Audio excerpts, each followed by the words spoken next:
எல்லோருக்கும் வணக்கம். இன்னைக்கு நம்ம பார்க்கக்கூடிய சப்ஜெக்ட், இந்த காலகட்டத்தில் பிக்சட் டெபாசிட்டில் பணம் போடலாமா?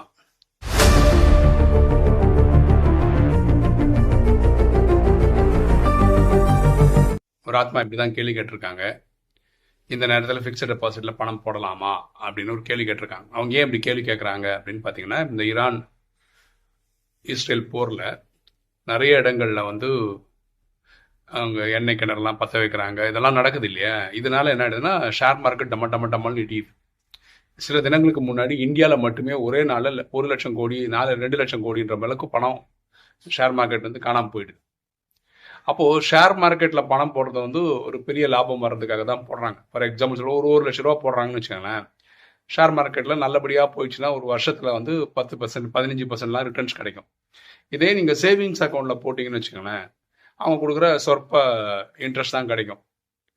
அதனால பெரிய பணம் கிடைக்கணுன்ற அந்த ரிஸ்க் எடுக்க தைரியமா இருக்கிறவங்க ஷேர் மார்க்கெட்ல போடுறாங்க. ஷேர் மார்க்கெட்ல என்னன்னா அசலும் சேர்த்து அடிச்சுட்டு போயிடுது இந்த மாதிரி டைம்ல. அதனால அவங்க என்ன கேட்கறாங்கன்னா, நம்ம பிக்சட் டெபாசிட்ல போடலாமா அப்படின்னு. பிக்சட் டெபாசிட்ல என்ன அட்வான்டேஜ்னு வச்சுக்கோங்களேன். ஒரு எக்ஸாம்பிள் நீங்க 1,00,000 ரூபா போடுறீங்கன்னு வச்சுக்கோங்களேன். ஒரு எக்ஸாம்பிளுக்கு சொல்றேன், அவங்க ஒரு 7% ரிட்டர்ன்ஸ் தருவேன்னு சொல்றாங்கன்னா, உங்க 1,00,000 ரூபா சுரட்சிதம். அது இல்லாமல் வருஷம் ஆனோன்னா அந்த 7% சொன்னால் அந்த 7%ம் கொடுப்பாங்க.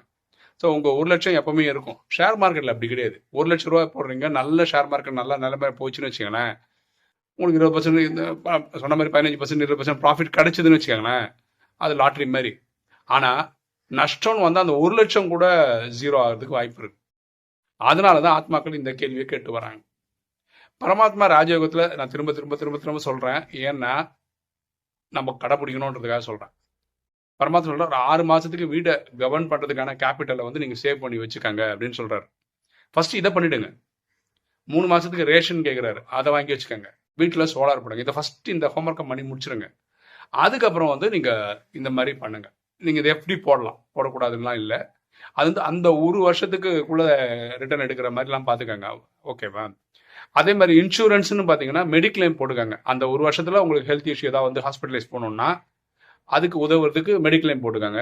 இப்போ 2 வீலர் 4 வீலர்லாம் வச்சிங்கன்னா அதுக்கு கண்டிப்பாக நீங்கள் இன்சூரன்ஸ் எடுத்துக்கணும். அந்த வருஷத்தில் ஏதாவது ஆயிடுச்சுன்னா அந்த வண்டியை ரிப்பேர் பண்ணி எடுக்கிறதுக்கு நமக்கு தேவைப்படும். இந்த எஃப்டியெல்லாம் போடணும் அப்படின்னு ஆசைப்பட்டீங்கன்னா இப்படி தான் நீங்கள் போட்டாகணும். இந்த ஃபஸ்ட்டு எல்லா ஹோம்ஒர்க்கும் பண்ணி வச்சுட்டு அதுக்கப்புறம் நீங்கள் எஃப்டியெல்லாம் போட்டுக்காங்க, தப்பு ஒன்றும் கிடையாது. எஃப்டியை பொறுத்தவரை எனக்கு தெரிஞ்ச ஒரு விஷயம் சொல்கிறேன். இப்போ இந்தியாவில் நீங்கள் நான் சொல்கிறதெல்லாம் இந்தியாவுக்கு தான் பொருந்தும், வேறு கண்ட்ரியில் நீங்கள் தான் பார்க்கணும். எனக்கு தெரிஞ்ச அமெரிக்கா மாதிரி கண்ட்ரிலலாம் சேவிங்ஸ் அக்கௌண்ட்டுக்குன்னு ஒரு இன்ட்ரெஸ்ட் கிடையாது. இந்தியாவிலாவது இருக்குது, சேவிங்ஸ் அக்கௌண்ட்டுக்கு ஒரு இன்ட்ரெஸ்ட் இருக்குது. பெரிய இன்ட்ரெஸ்ட் கொடுக்கலனாலும் ஒரு இன்ட்ரெஸ்ட் கொடுக்குறாங்க. அமெரிக்காவில் அது கிடையாதுன்னு அப்படி கேள்விப்பட்டிருக்கேன். அதே மாதிரி இப்போ இந்தியாவிலே நீங்கள் ஒரு பேங்க்கில் ஒரு 1,00,000 ரூபா போட்டிருக்கீங்கன்னு வச்சுக்கோங்களேன், ஃபிக்ஸட் டெபாசிட்டாகவே இருக்கட்டும், போட்டிருக்கீங்க. அந்த பேங்க்கே திவால் ஆயிடுச்சுன்னா, இந்தியன் ஆர்பிஐ ரூல் என்னென்னா, நீங்கள் 1,00,000 ரூபா போட்டிருக்கீங்களே, இந்த எக்ஸ்ன்னு ஒரு பேங்க்கு காணாமல் போச்சு, திவால் ஆயிடுச்சுன்னு வச்சுக்கோங்களேன், இந்தியன் ரூல் படி என்னன்னா, அந்த எக்ஸ்ன்ற பேங்க் வேற ஏதோ ஒரு பேங்க் வாங்கிக்கும். அது வையின்னு ஒரு பேங்க் வாங்கிச்சுன்னு வச்சுக்கோங்களேன், அந்த கஸ்டமருக்கெல்லாம் அந்த பைசா கொடுக்கணுன்றது ரூலு. ஆர்பிஐ ரூல் படி அந்த 1,00,000 ரூபா உங்களுக்கு திருப்பி கிடைக்கும். ஓகே, இது என்ன கண்டிஷனா? ஆர்பிஐ ரூல் என்னன்னா, நீங்கள் எவ்வளோ பைசாவோட பேங்க்ல போட்டுக்காங்க, உங்களுக்கு 1,00,000 தரணுன்றதான் ரூல். 1,00,000 ரூபா தந்துருவாங்க. சரியா? சப்போஸ் நீங்கள் 10,00,000 ரூபா போட்டு வச்சிருந்தீங்கன்னு வச்சுக்கோங்க, அந்த பேங்க்குக்கு திவால் ஆயிடுச்சுன்னு வச்சுக்கோங்க, வேற ஒரு பேங்க் விலைக்கு வாங்கினா கூட உங்களுக்கு கிடைக்க போகிற ஒரு 1,00,000 ரூபா தான். ஓகேவா? 10,00,000 கிடைக்காது. இதுதான் இந்தியன் பேங்கோட ரூல்ஸ், இந்தியாவில் இருக்க பேங்க்ல இருக்கிற ரூல்ஸ். அப்போ உங்ககிட்ட 10,00,000 ரூபா காசு இருந்ததுன்னா நீங்கள் புத்தாலத்தனமா என்ன பண்ணணும், 10 டிஃப்ரெண்ட் பேங்க் அக்கௌண்ட்லாம் போட்டு வைக்கணும். அப்போதான் இது காந்தி கணக்கு ஆனாலும் பேங்கே திவால் ஆனாலும் ஆர்பிஐ ரூல் படி கொடுக்கணும்னு இருக்கும்போது எல்லா பேங்க்கும் ஒரு 1,00,000 தான் போட்டீங்க, இந்த பேங்குக்காக 1,00,000 தரணும், அந்த பேங்குக்கு 1,00,000 ரூபா தரணும்னு சொல்லிட்டு கிடைக்கும். சரியா? இது இந்தியாவில் இருக்கிற ரூல். ஸோ நீங்கள் யோசிச்சு பாருங்க, இருக்கிற எல்லா பைசா கொண்டு போய் ஒரே பேஸ்கெட்டில் போடுறது அப்படின்றது புத்தாலத்தனமாக இருக்காது. சரியா? இதெல்லாம் எனக்கு தெரிஞ்சு நான் கற்றுக்கிட்டதை வச்சு நான் சொல்லிட்டு இருக்கேன். ஒவ்வொரு கண்ட்ரியில் அது எப்படி இருக்குன்னு பாருங்க. சரியா? ஸோ எஃப்டியில் போடுங்க போட வேணான்றதெல்லாம் அவங்கவுங்க விருப்பம். ஆனால் ஃபஸ்ட்டு பாபா சொன்னதெல்லாம் ஹோம்ஒர்க் எல்லாம் முடிச்சுட்டு அதுக்கப்புறம் காசு இருந்ததுன்னா இந்த விஷயத்துக்கு நீங்கள் போனால் நல்லாயிருக்கும் அப்படின்றது தான் என்னுடைய தாழ்மையான கருத்து. வீடியோ பார்க்குற நீங்கள் சொல்ல வேண்டியது என்னன்னா, எப்படி போடலாமா போட வேண்டாமா அப்படின்னு நீங்கள் சொன்னால் நல்லாயிருக்கும். ஓகே, ஒரு தகவல். நம்மளுடைய இது இருக்கிற மொபைல் ஆப்பில் நம்ம அவ்யக்த வாணியோட கலெக்ஷன் கொடுத்துருக்கோம். ஓகே, ரொம்ப நாளாக நிறைய 100 சில்லற ஃபைல்ஸ் பெண்டிங்காக இருந்தது. இப்போ அதை தயாரிக்கிற ஆத்மா எனக்கு எல்லா ஃபைல்ஸும் அவர் கொடுத்தே ஒரு வாரம் 10 நாள் ஆகுது. நேற்று தான் டைம் கிடச்சி கடன்னு எடுத்து போட்டுட்டேன். ஆக்சுவலாக 1972 அந்த வருஷத்துக்கான ஃபைல்ஸ் வரல. அப்போது அதாவது இப்போத்துக்கு டோட்டலாக 5 ஃபைல் தான் மிஸ்ஸிங். பாக்கி எல்லா ஃபைலும் நம்ம அதை போட்டுட்டோம். நீங்கள் ஆனால் இப்போ மொபைல் ஆப் எடுத்து பார்க்கலாம். அவ்வியக்த தமிழுக்கு போட்டிருக்கோம். நான் என்ன நினச்சேன்னா இது ஃபுல்லாக முடிச்சதுக்கப்புறம் ஹிந்தி இங்கிலீஷ்லாம் ஒன்று ஆரம்பிப்போம் அப்படின்னு நினச்சோம். இப்போதுக்கு தமிழே பண்ணியிருக்கோம். அதுலேயும் ஒரு 5 ஃபைல் தேவைப்படுது. அது வந்தோடனே அது 100க்கு 100 நம்மக்கிட்ட இருக்குது அப்படின்றது. ஏன்னா இது லூகார்லேயும் இல்லை, மதுபன் முரளியிலும் இல்லை. அவங்கக்கிட்ட வந்து 2 பேர் சேர்த்தே இங்கே இருக்கிறதுல மாதிரி ஒரு 500 இருந்தால் பெரிய விஷயம். பாக்கி வந்து இங்கே இருக்க ஆத்மாக்கள் தான் ரெடி பண்ணி கொடுத்தாங்க. அது ஒரு ஆத்மாவுடைய தனிப்பட்ட முயற்சி. அவர் வந்து வேற வேறு ஆத்மாக்களை பயன்படுத்தி அவங்களாம் உட்காந்து வாய்ஸ் ரெக்கார்ட் பண்ணி இது பெரிய டீம் எஃபர்ட்டு. அந்த டீமுக்கு நான் இந்த நேரத்தில் நன்றி சொல்ல கடமைப்பட்டிருக்கேன். அவங்களுக்கெல்லாம் மிக்க நன்றி. ஸோ நம்ம வெப்சைட்டில் அது மாதிரி நம்ம மொபைல் ஆப்பில் இதை எவ்வளோ ஃபைல்ஸும் நம்ம போட்டிருக்கோம். நீங்கள் பயன்படுத்திக்கணும்னு தாழ்மையான கேட்டுக்கிறேன். அப்புறம் ஒரு தகவல், இது நான் மீண்டும் ஒரு வாட்டி சொல்கிறேன். இது ஏற்கனவே 5000 வீடியோக்கு மேலே போட்டிருக்கோம். முன்னாடி ஒரு வீடியோவில் சொல்லியிருக்கோம், இடையில சொல்லியிருப்போம்.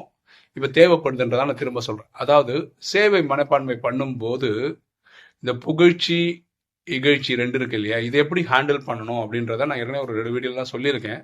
மீண்டும் ஒரு சொல்கிறேன். ஏன்னா நிறைய பேருக்கு வந்து கொஞ்சம் கஷ்டமாக இருக்குது இந்த சேவை பண்ணுறதில்ல. பாருங்களேன், இப்போது நான் வந்து இந்த மே மாதம் வந்து 10 வருஷமாக இருக்கேன் யூடியூப்பில். தினசரி போட்டுட்ருக்கோம். ஓகேவா? ஒரு எக்ஸாம்பிள் சொல்கிறேன். யாராவது என்னை பார்த்து நீங்கள் கன்சிஸ்டண்டாக இருக்கீங்க, டெய்லி போடுறீங்க, பிரமாதம், ஆஹா ஓஹோன்னு சொல்கிறாருன்னு வச்சுக்கோங்களேன். இதுக்கு எனக்கு தலைக்கால் புரியாமல் நான் நடந்துக்கிட்டேன்னு வச்சுக்கோங்களேன், எனக்கு தான் ஞானம் இல்லைன்னு அர்த்தம். இப்போ அவர் புகழ்றாருல, ஒருத்தர் புகழ்றாருல, நீங்கள் சூப்பராக சேவை பண்ண, இதோடைய அர்த்தம் என்னென்னா அவர் எனக்கு சர்டிஃபிகேட் கொடுக்கல, அவர் நல்லவர், அவ்வளோதான். என்ன சொல்ல வரேன்னா, அடுத்தவர் செய்கிற நன்மையான காரியத்தை பார்க்க அவருக்கு தெரிஞ்சிருக்கு, அதனால அவர் நம்மளை பாராட்டுறாரு, இவ்வளோதான். அப்போ இந்த சர்டிஃபிகேட் யாருக்கு போகணும்? அவருக்கு தான் போகணும். அவர் சிறந்த ஆத்மா, அவ்வளோதான், முடிஞ்சு போச்சு. இது நான் பண்ணுறேன்னு எனக்கு நல்லா தெரியும், 10 வருஷமாக பண்ணுறேன்னு எனக்கு தெரியும். இது ஆர்எஸ்எஸோடைய குணம். அது நாங்கள் 365 நாள் பண்ணுவோம், அதனால் பண்ணிகிட்டு இருக்கோம். இறைவன் மேலே அன்பு இருக்குது, அதனால் பண்ணிட்டுருக்கோம். ஓகேவா? ஸோ புகழ்ச்சியே வராமல் இருக்கிறதுக்கு காரணம் என்னென்னா, யார் நம்மளை புகழ்கிறாங்களோ அவங்க நல்லவங்க, அது அவங்களுக்கான சர்டிஃபிகேட், என்னோட சர்டிஃபிகேட் கிடையாது. ஓகேவா? ஸோ இதனால் புகழ்ச்சி நம்மளை ஒன்றும் பண்ணாது. 2வது இகழ்ச்சி. நம்மளை திட்டுறாங்கன்னு வச்சுக்கோங்க, கிரிட்டிசைஸ் பண்ணுறாங்கன்னு வச்சுக்கோங்களேன், கேவலப்படுத்துறாங்கன்னு வச்சுக்கோங்களேன். பாருங்களேன், நான் ஒரு 10 வருஷமாக யூடியூப் ஸ்பேஸில் இருக்கேன்னா 10 வருஷமாக புகழ்ந்து தள்ளுறாங்கன்னு கிடையாது. கமெண்ட் செக்ஷனில் வச்சு செய்கிறவங்க இருக்காங்க. அப்போ அதெல்லாம் இருந்தும் நம்ம ஏன் போட்டுட்ருக்கோம்? என்னென்னா அதுக்கும் அர்த்தம் பாருங்கள். அவங்க நம்மளுக்கு இகழ்றாங்கன்னு வச்சுக்கோங்களேன், ஒரு எக்ஸாம்பிளுக்கு சொல்கிறேன். அது அவங்களுடைய மனநிலையை காட்டுது. அப்படின்னா அவங்க ரொம்ப டிஸ்டர்ப்டாக இருக்காங்க, அவங்க ஏதோ ஒரு பிரச்சனையில் இருக்காங்க, அதனால அந்த மாதிரி பேசுகிறாங்க.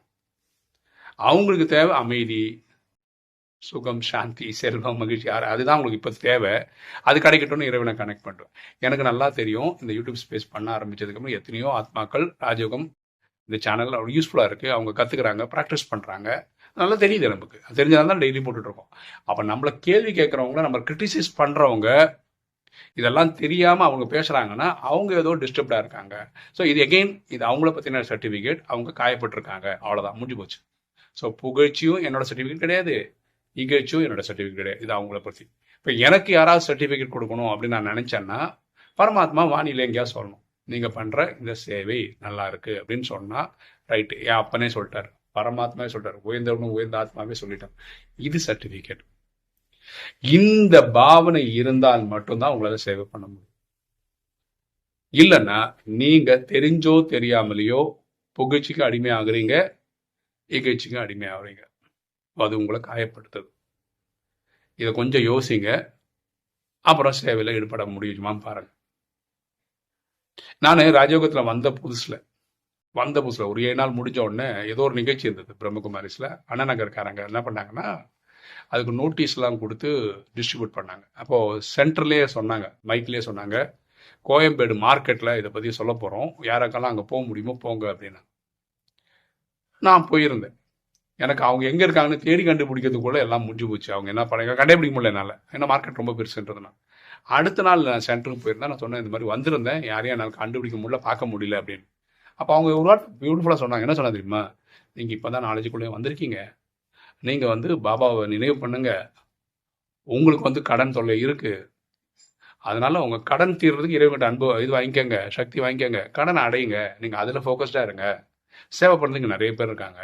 ஃபஸ்ட்டு இவர் தான் கடவுளா, பக்தியில் சொன்னது இவரை தான் சொன்னாங்களா அப்படின்றதெல்லாம் அந்த உண்மையை உணர ஆரம்பிங்க, சேவையெல்லாம் அப்புறம் கூட பண்ணிக்கலாம் அப்படின்னு. அதான் நம்ம வந்து ஒரு பக்கம் வந்ததுக்கு அப்புறம் சேவைக்கு வந்தால் நல்லது. பாருங்களேன், நான் வந்து 16 வருஷமா ராஜயோகம் ப்ராக்டிஸ் பண்ணுறேன். ஃபர்ஸ்ட் 6 இயர்ஸ் பாடியில் முகப்பெல்லாம் கிளாஸ் எடுத்து அந்த அனுபவம்லாம் வந்து என்னால் தினசரி எடுக்க முடியலன்னு வரும்போது தான் யூடியூப் ஸ்பேஸ்க்கே வந்தேன்.